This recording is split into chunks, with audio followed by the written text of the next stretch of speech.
I intended on having a yellow for this look, but I can't find my Urban Decay electric palette. That just goes to show how often I use it. What could have happened to it? I thought all my palettes were in the same place. Now, bear with me just because I'm getting over my sickness and I just got my voice back today.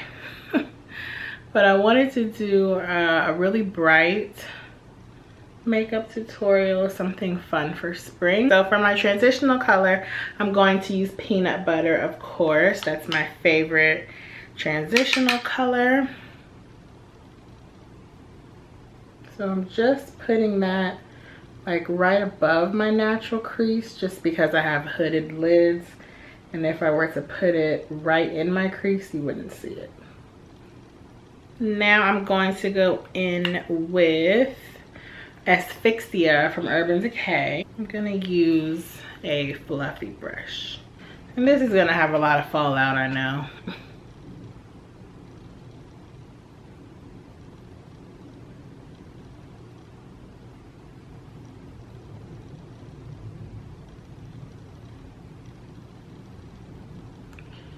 And I'm just gonna blend that up. I just love how this color is like duochromy. I just think it's so pretty. So I'm gonna swipe and also pat. And then to make that a little more intense, I'm gonna go in with a flat shader brush and pack that color on. Then I'm gonna go back in with that crease brush that we used, just to kind of diffuse those colors. Now I'm gonna use a deeper purple. I'm gonna go into my Laura Mercier Artist Palette for eyes. And I'm gonna go in with a MAC 224 into the color Cur Royal. I'm not really sure how you say that, but it's this color right here, right there. And I'm just going to put that in my crease and outer V.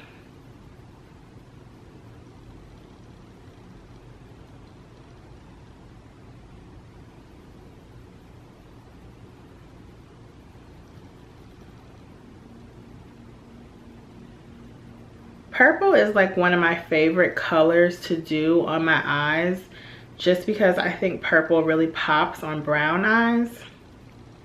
And so when I decided to do a pop of color, well, this is gonna be a colorful spring tutorial, I knew that I wanted to use purple. Okay, I'm gonna take a baby wipe and just clean up some of the fallout so that there's less to do later. I'm gonna take Espresso Bean, which is like a dark matte brown color, and I'm just gonna deepen up that crease area even more by just wiggling that.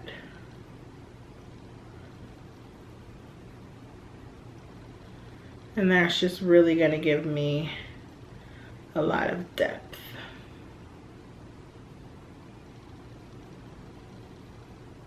I'm gonna go back into that first Asphyxia color. Gosh, I really wish I had my yellow.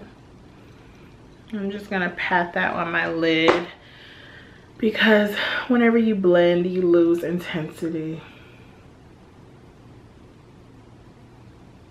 I think we could go a little bit deeper. I'm just gonna deepen up that very outer V a little bit more.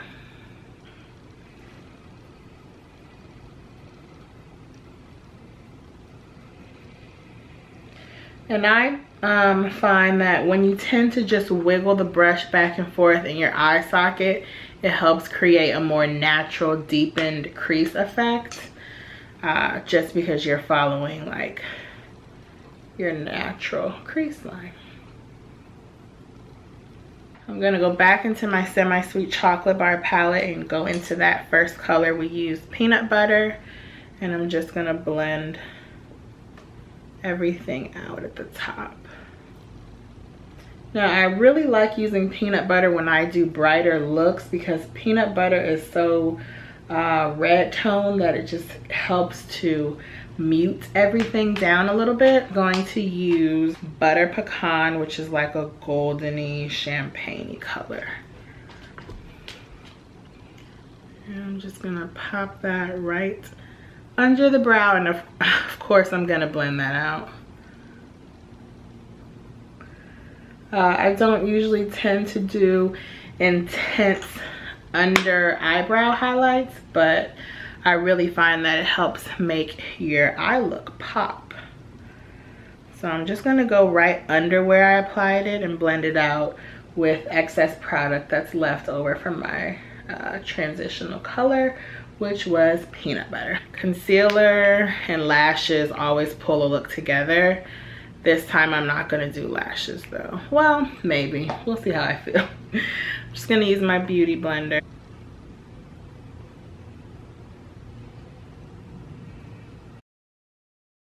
To set that, I'm going to be using my CoverFX powder, my illuminating powder in medium. Thank you to my girl. I believe her name is Cayenne or something. I'm so sorry, I always forget your name and your username. I always say it incorrectly. It's like KT31, something like that. She talked about this powder and I've been loving it for setting my under eye area. I kind of just sweep it on. I don't bake with it because I find that baking with it just kind of dries your under eye area out. And I like to look luminous even though I'm oily. Using my Makeup Forever Pro Bronze Fusion. I always like hitting my forehead to give me a little faux tan and also kind of contour my forehead.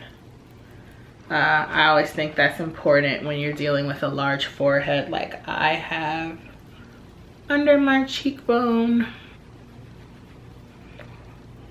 Bridge of my nose. I like to do my chin.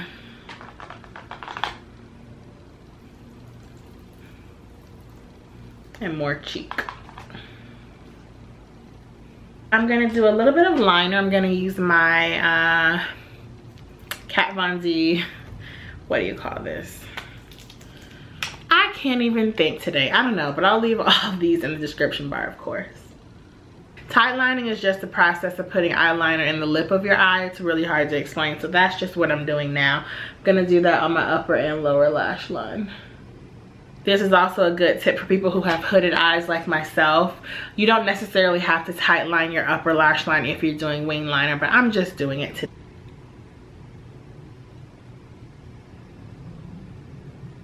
So see how I just got it really close in there?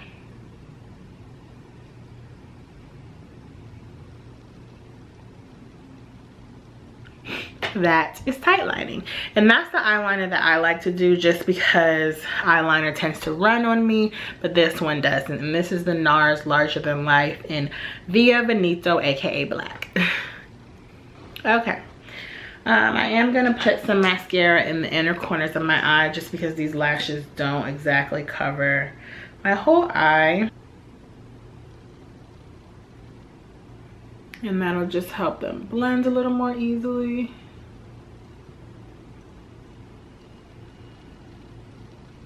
Now for cheeks, since this look is already so colorful, I'm gonna keep it kind of neutral. Using my MAC MSF in Cheeky Bronze, which I love because it deposits a little bit of color, but also shimmer. And so it's just like perfect for like an effortless look. See? It's like highlight and subtle color all in one. I love it. And you could also use this as a highlighter, but just because this look is going to be so colorful. Well, I did put some on my nose. Because this look is going to be so colorful, I'm using it as my blush as well. The last step is going to be lips. Now, when I was conceptualizing this a couple days ago, I wanted to have the yellow under my eye and the pink lips. I don't know how this is gonna turn out, but let's try. This is Bite Beauty's Kimchi from the Amuse Bouche collection. I'm just gonna try to dab this on dab, I have a problem. Because these are really full coverage. And if you put too much on, it can look really heavy.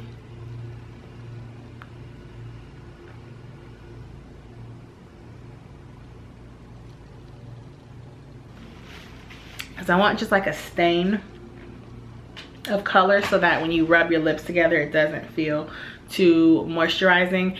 This is Essie Lovey Dovey, by the way. My favorite lip gloss right now, Buxom's Celeste, because I want some shine. See, so now it looks more full coverage than it actually is. So yeah, this is basically the makeup look. Oops, I don't have any earrings. Be right back.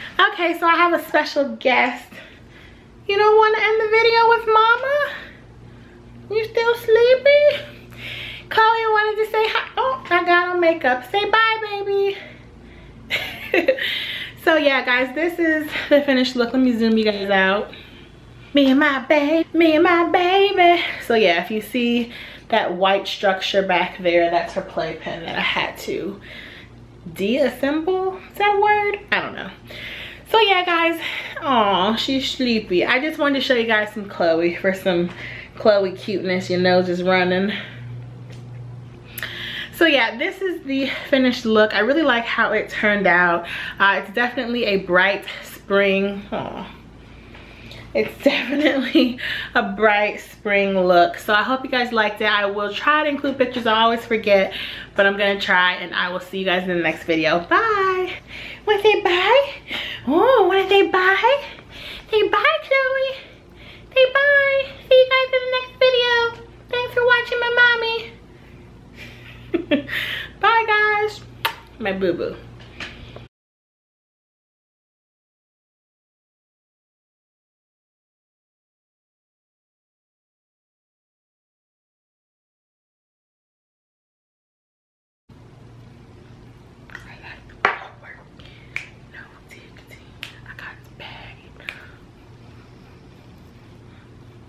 Okay.